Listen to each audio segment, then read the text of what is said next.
spectrum of alkaloids working on you from 10 different directions in the middle of this. The wonderful thing about chacruna, the Psychotria viridis, the admixture, the normal admixture to ayahuasca, is when you do an HPLC or a mass spec on that, it's just DMT. It's a pure spike of NN-dimethyltryptamine, nothing else hanging on to it.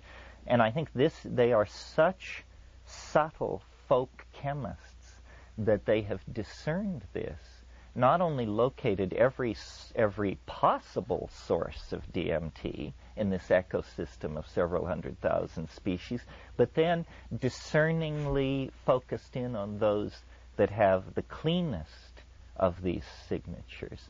So it's a very impressive thing. And to what end, you may ask? I mean, somebody asked me, do they just take these things for fun? And the answer is not at all. They are regulating their psychic world. They are when ayahuasca was first described by people like Richard Spruce and Theodor Koch-Grünberg and these early people into the Amazon, they spoke in terms of a telepathic drug. They felt that these small groups of deep forest Indians were actually entering into group states of mind with this stuff. Well, then, in the sort of hard reductionist era of pharmacology, this was, of course, completely poo-pooed and dismissed. But now, with our planet in crisis, I think we need to go back and look at this. I have had extraordinary experiences in ayahuasca sessions.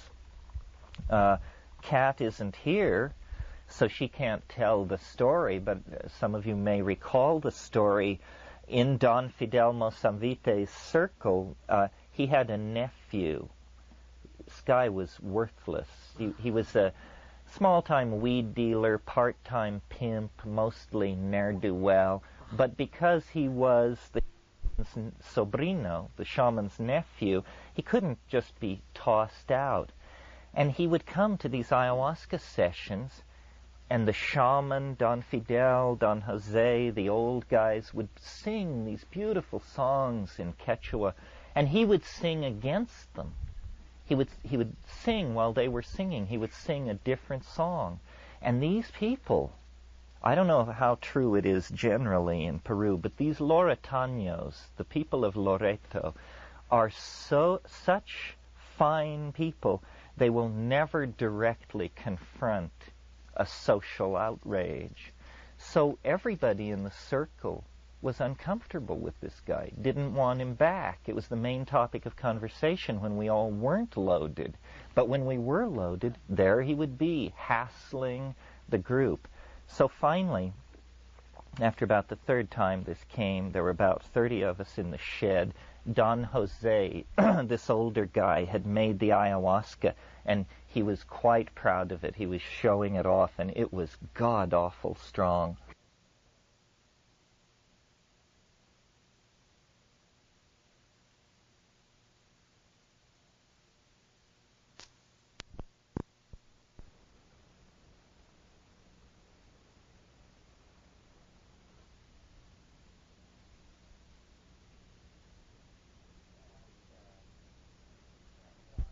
And Don Jose, the sobrino, was sitting across from me, and as these waves of hallucination would come, I would see him, and he would turn into like a monkey, a howler monkey, or a monkey with a dog's face, and just these weird animal transformations, and everybody else was staying the same.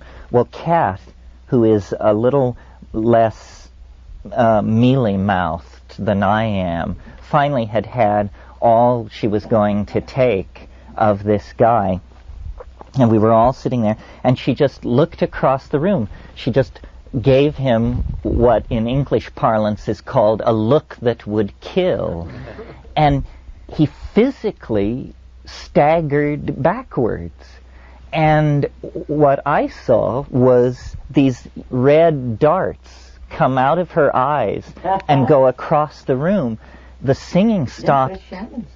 Yes, the singing stopped instantly, and Don Fidel turned to one of the old guys and said, "She sends those..." And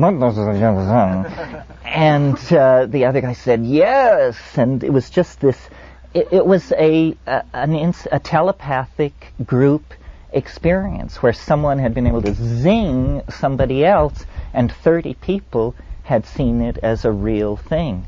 Well, I think the potential for this kind of thing for problem solving is immense. Well, the thing I used to be in politics as we have them today. Do you want to say something? No? Well, and you see, what they'll tell you in the Amazon, these ayahuasqueros, is the purpose of each journey when it is not to cure. And the shaman I spent the most time with, he did public curing sessions on Saturday nights, and everyone was welcome. On Wednesday nights, he took double doses, and it was a very small, intimate group, and he said, "This is for knowing.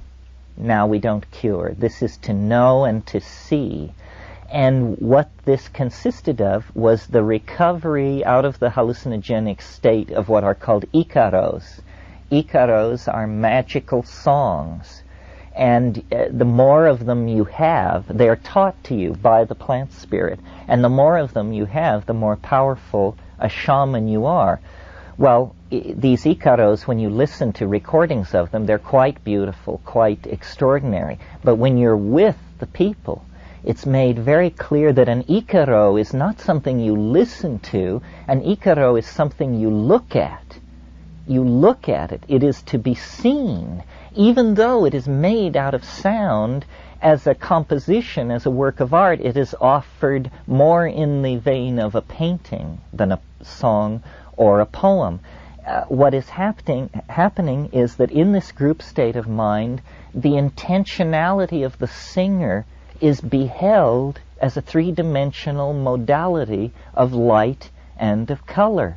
Well, this is like an ontological transformation of language itself. Language, you see, we have eyes, ears, and tactile sensory receptors. They break the world of incoming perception, the electromagnetic radiation and the acoustical waveforms falling on our bodies are canalized by the senses into these narrow streams of input, the visual input, the audio input, the tactile input. In the ayahuasca state, a synesthesia comes into being. Well, synesthesia in our context is a rare medical word, but if you know anything about Romanticism and the literary movements of the 19th century, the pursuit of synesthesia is what drove the French symbolists and the Romantics. They saw this melding of the senses as a higher, a transformation of the ontos of art, and I believe it so to be. I think that what history is for is to give us a technology that will allow us to share our hallucinations.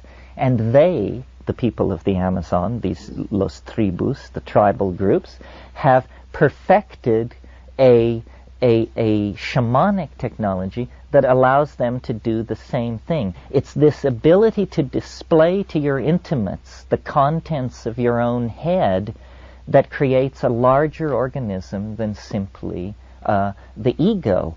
And there are so many problems here with translating these concepts from language to language. The shamans of the Amazon may not even grok fully that it is this collective state of mind that is so empowering to them and that we don't have. How do you know what it's like to be inside the clothing of another culture? Well, you don't know. But the modality, the benchmark that the pharmacological fact of the chemistry of consciousness gives you allows you to work out from a given a kind of map of what must be going on. That's why the shaman's remark that it's so hard to take ukuhe was interesting. It meant that, he was making a statement about the human condition. He was saying, it's hard for us to do this, just the way it's hard for you to do this.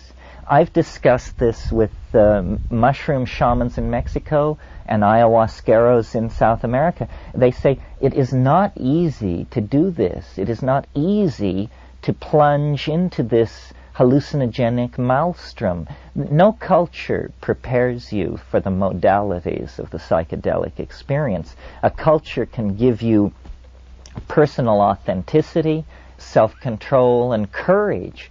These things will serve you well, but in terms of preparing you for what you will experience, it's virtually inconceivable.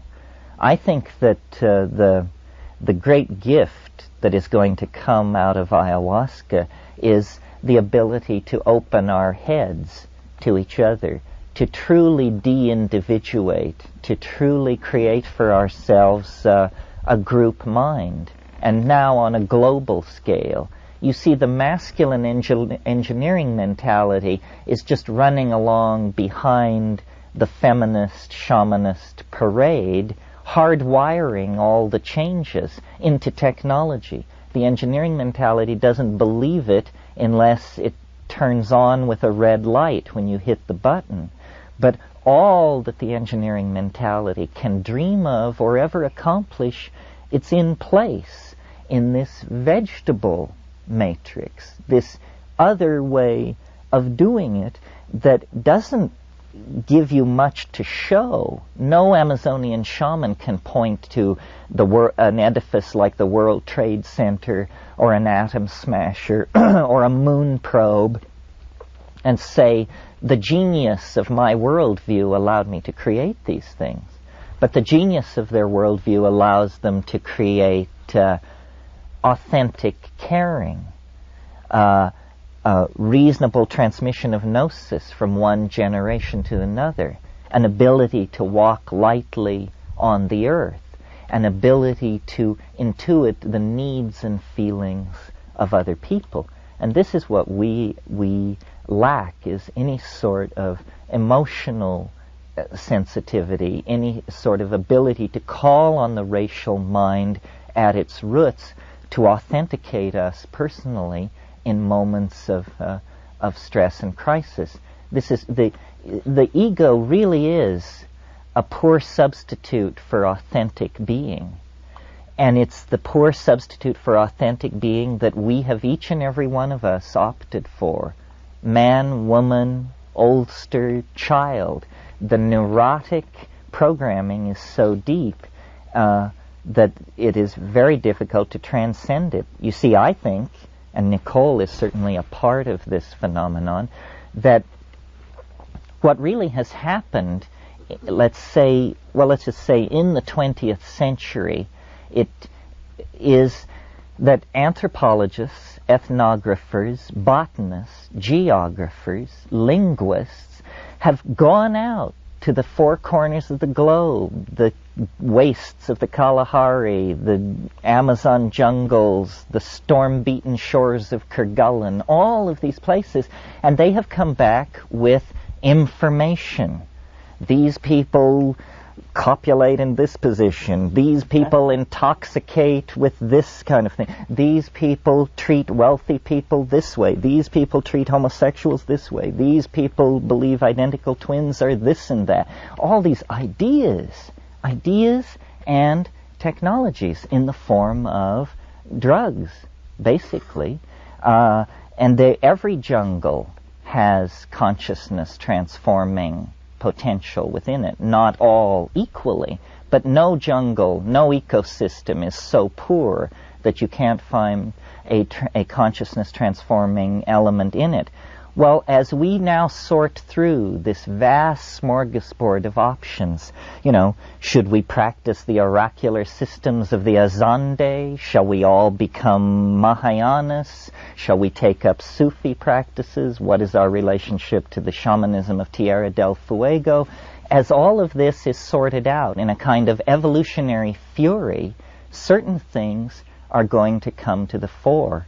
And I think it's not the form, not the ritual, but the way in which these things empower being, empower the physiology, the felt experience of being, and empower the cognitive processing and the integrative processing that goes on between people.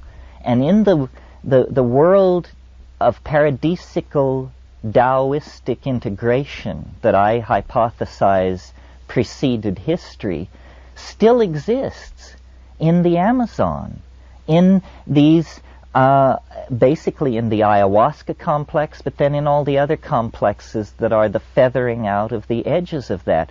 The archaic consciousness lives.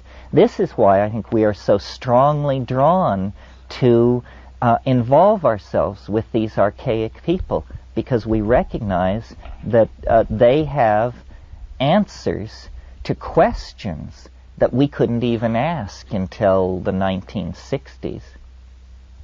Do you want to say anything about any of this, Nicole? Or shall we ask people for questions? I would like to be asked questions. I like even to be interrupted when I'm talking and asked questions.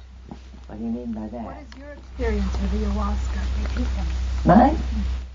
What is your experience with ayahuasca? Well, it's about the usual, I would say. Actually, they usually don't give me a strong enough dose, because they think I'm, an old lady indelicate or something. And so I haven't had such vivid experiences as so frequently, or such enduring experiences. I just get flashes on and off usually.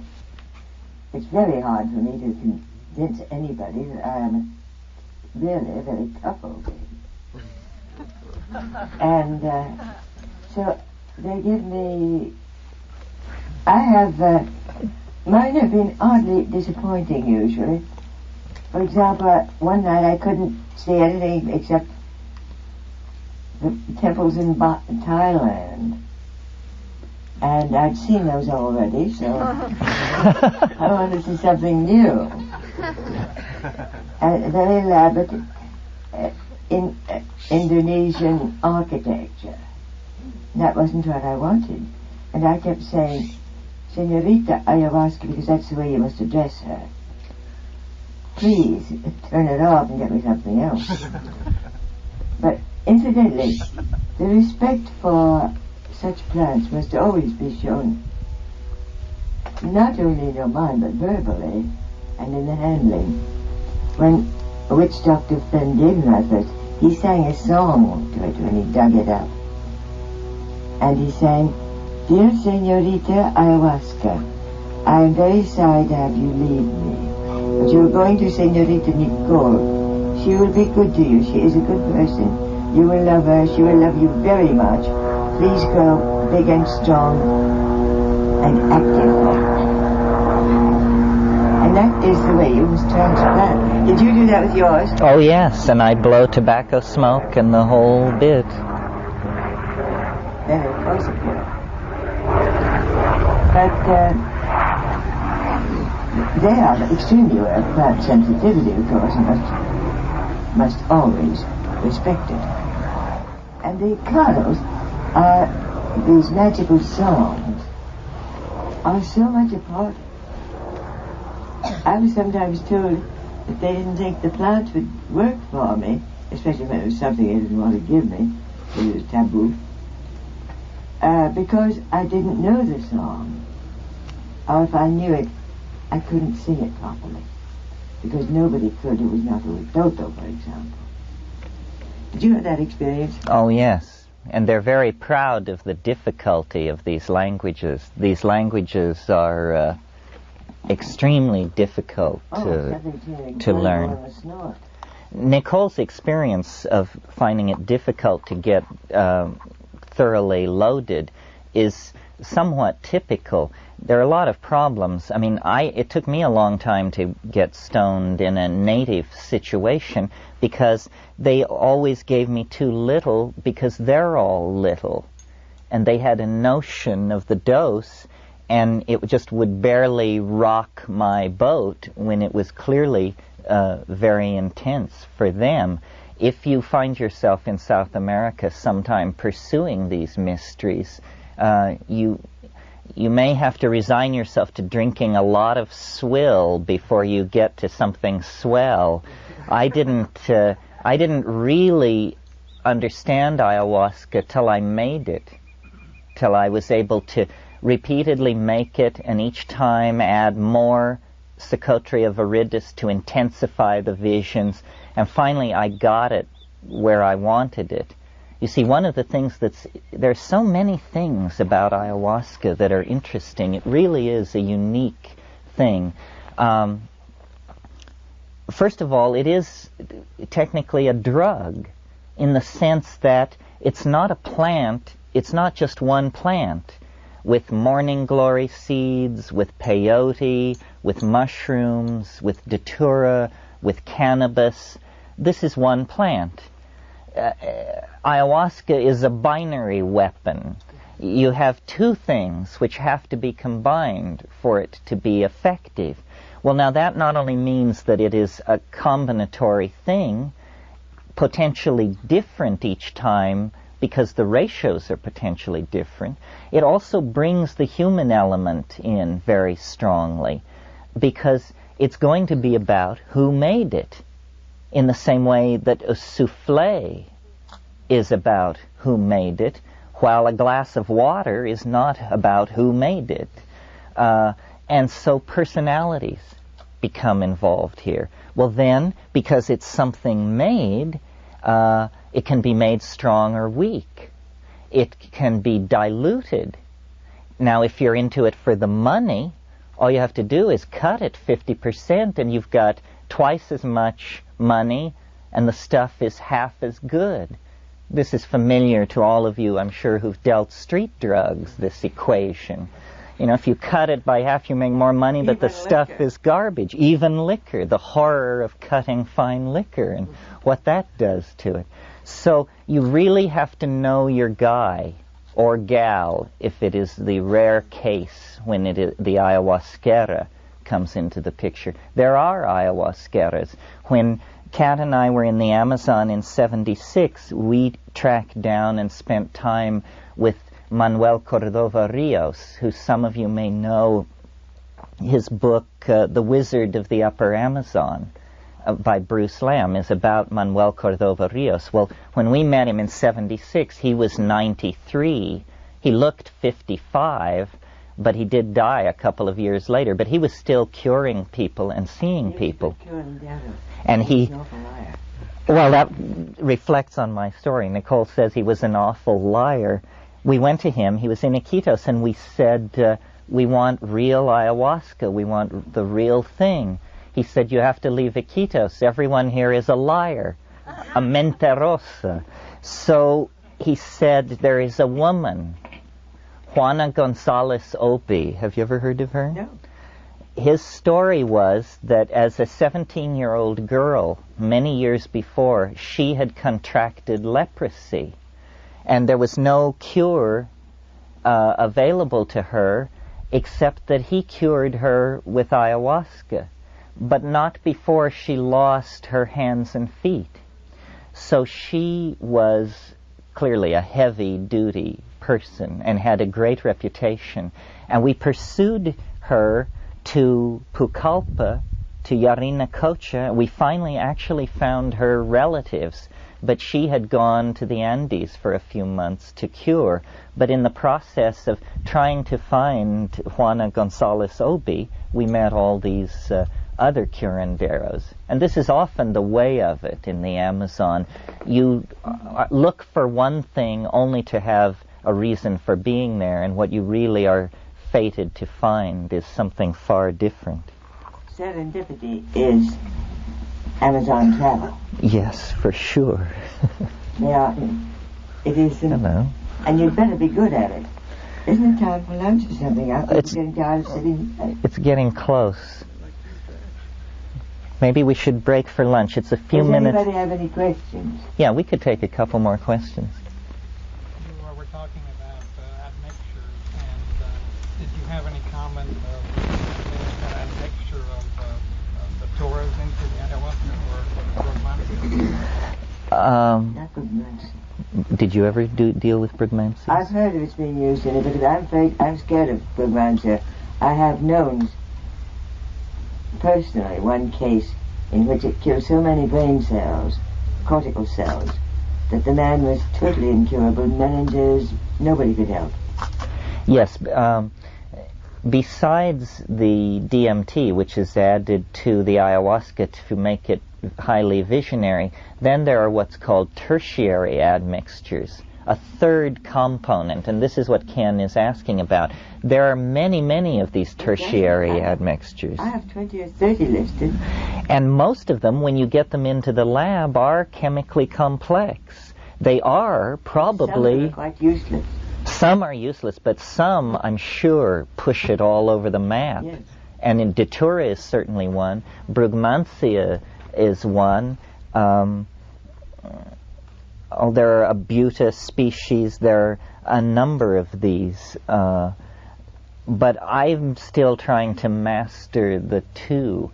I have, in Hawaii, many of these tertiary admixtures, but I'm a little... That's real magic. That you don't get. Pardon me? You have to test those things before you use them. Yes, because they could be they could be mutagenic, and a lot of people, really terrible things go on in Peru. I mean, you have to be sure of your ayahuasquero. I had some friends who went to Lamas near Tarapoto, and they documented an ayahuasquero there who, when his ayahuasca was all done, just to give it the proper zing, he would hit it with a tablespoon of creosote. Well, creosote is not only awful, paint it on a mouse's ears, and 2 weeks later the mouse will have tumors on its ears. It's about the worst thing you could possibly come up with. There are all sorts of things. I knew of one who put kerosene in it. Yeah, kerosene. Kerosene, of course, is considered a great cure for snake bite.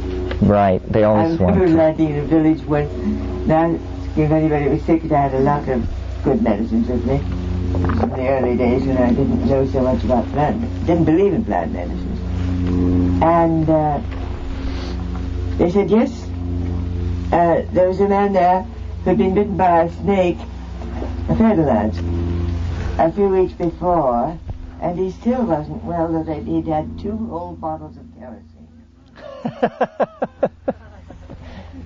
Yeah. I remember that Don Juan would teach Carlos about singing songs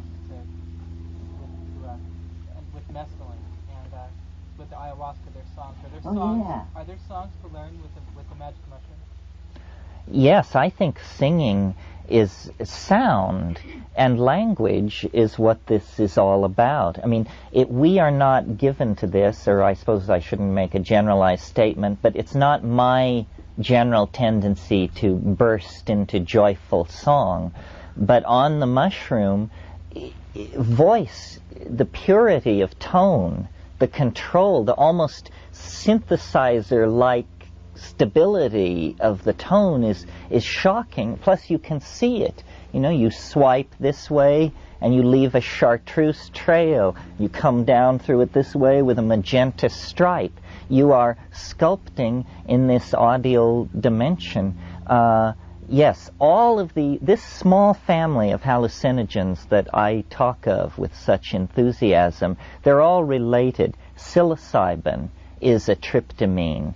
Ayahuasca is a pharmacological strategy for activating DMT. The snuffs from the Kumala trees are DMT and 5-MeO-DMT.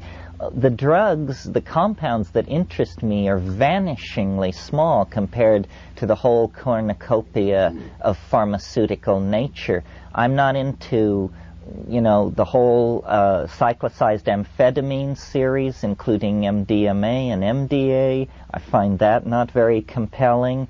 The short-acting anesthetics ultimately seem to me to be somewhat uninteresting.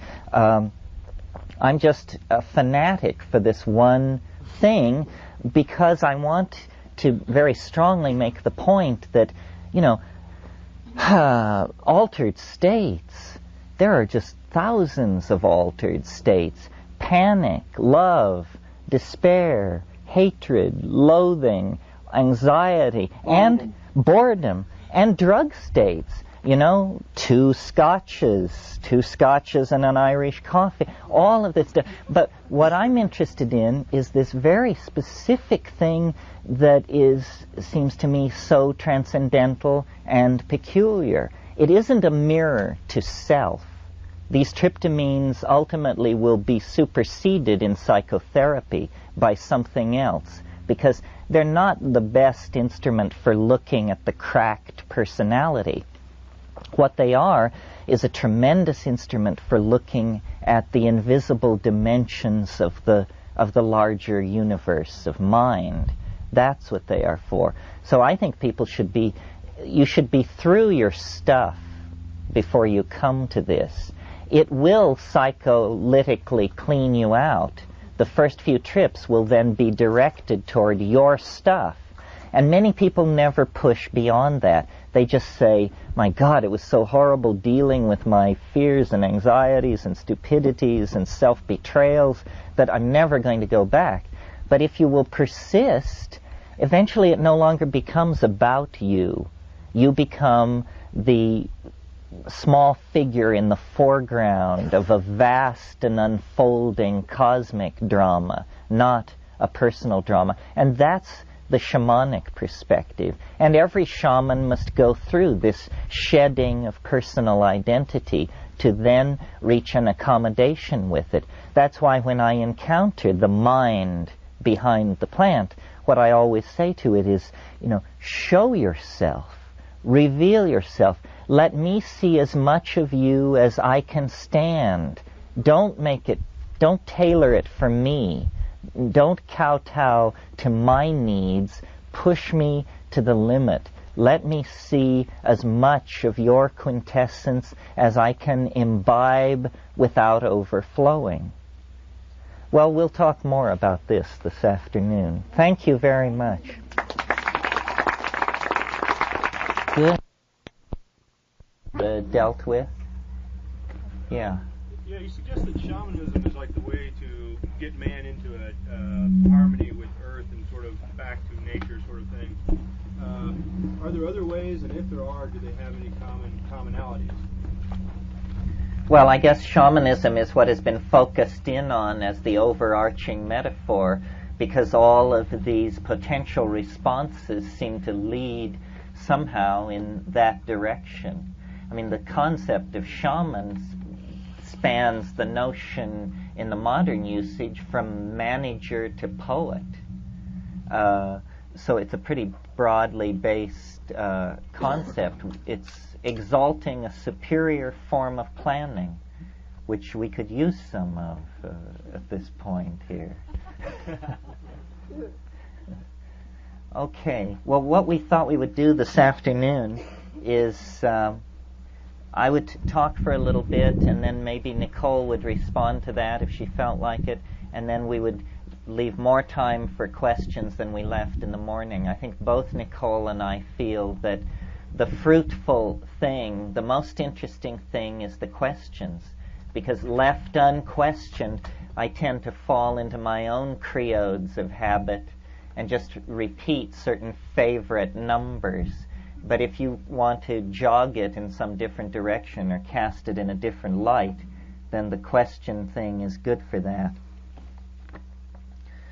The subject matter of this weekend is Amazonian shamanism, specifically named in the title. And I think this gives us permission to talk more about some of the details of shamanism in the Amazonian situation than we might in a weekend that was devoted to the planetary crisis generally, or some of the broader cosmic themes that I sometimes deal with. But I think one thing that is a common thread from the cosmic view to the particularized sensitivity to what is happening in the Amazon is the content as we can describe it of what these shamans are experiencing. Can we build a common language about this other dimension? And if we can, what does this common language begin to look like? So I thought this afternoon I would just remind you of some of the old metaphors for this alternative dimension, the beta matrix, the other realm, and then some possible new wrinkles on it.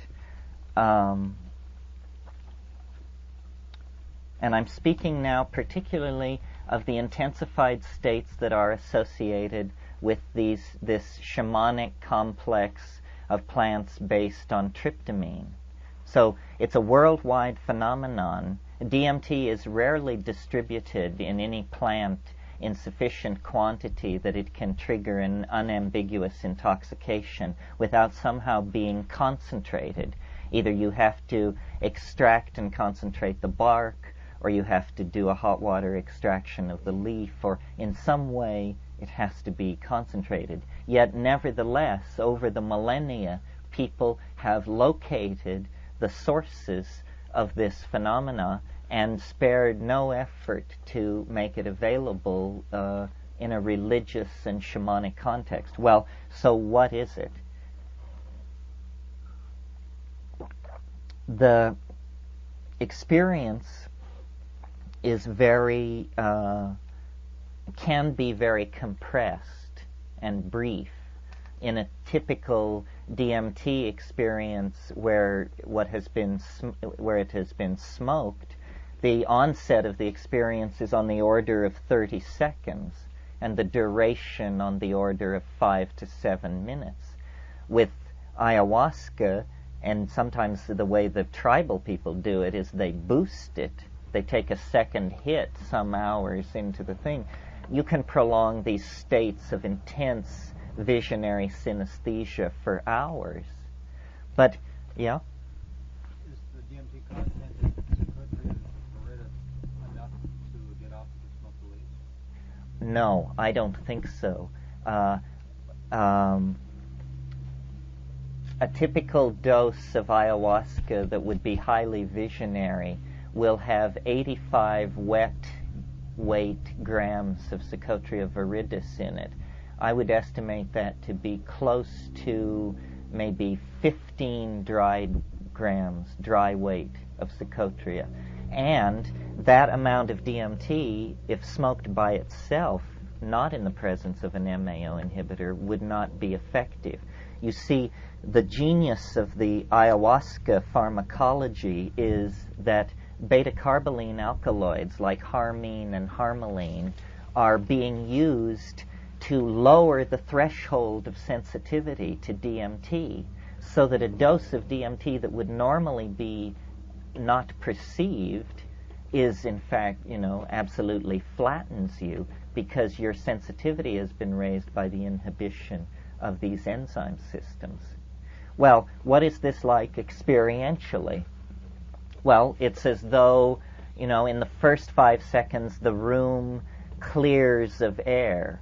Everything, all colors brighten. It's as though the air has been sucked out of the room. Everything brightens. There's a generalized feeling of anesthesia, perhaps localized in the skin.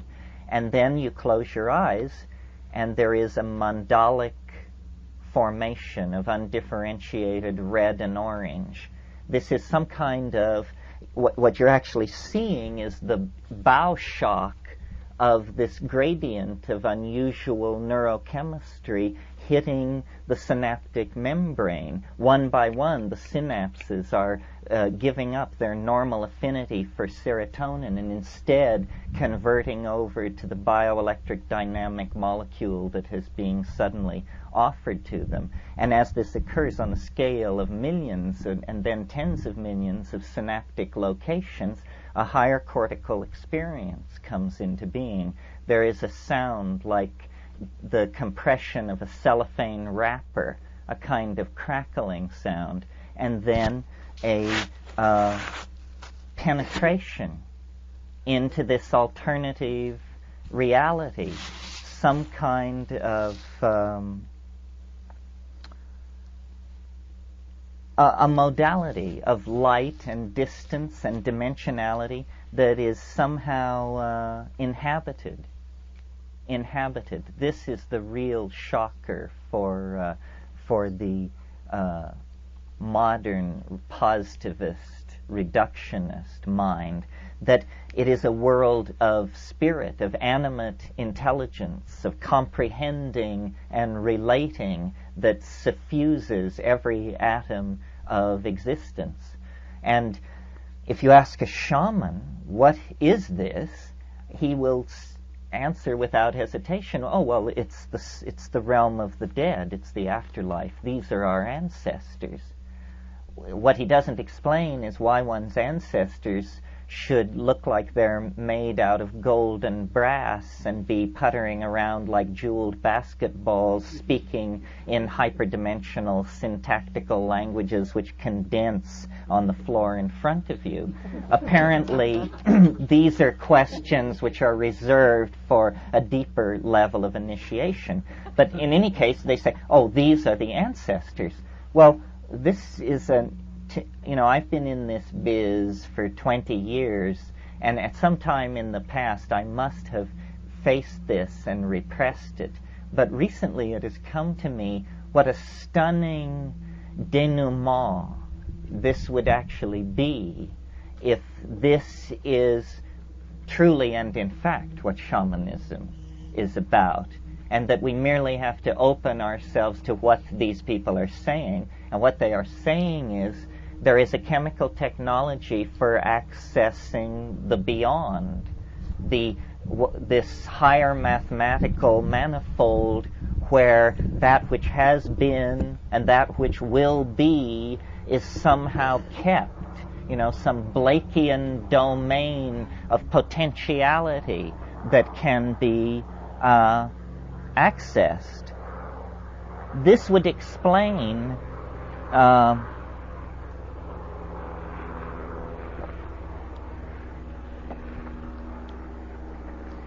this hair-raising sense of familiarity that attends the contact with the utterly bizarre and unexpected, so that when the cognitive dissonance that accretes itself around this ecstasy is composed of two parts. It is that, my God, I can't believe this is happening, or even that I could perceive it if it were. And the second part is, this is totally familiar to me. This is more familiar than any other part of my life. This is my place. And the cognitive dissonance that ricochets between those places approaches unbearable. I was talking with a chemist a few weeks ago, an old friend of mine, and he was saying, well, what do you think about DMT in terms of risk? And I said, well, the risk is death by astonishment. That's what you're really courting.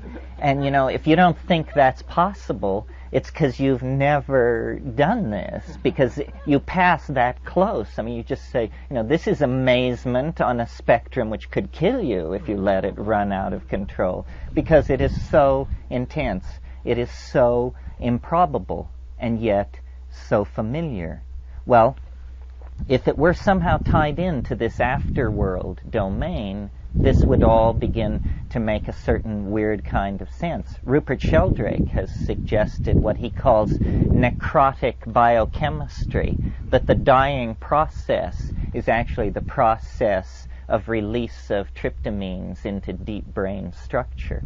Well, okay, so you've got this modality, and there's stuff going on there. Well, what kind of stuff is it?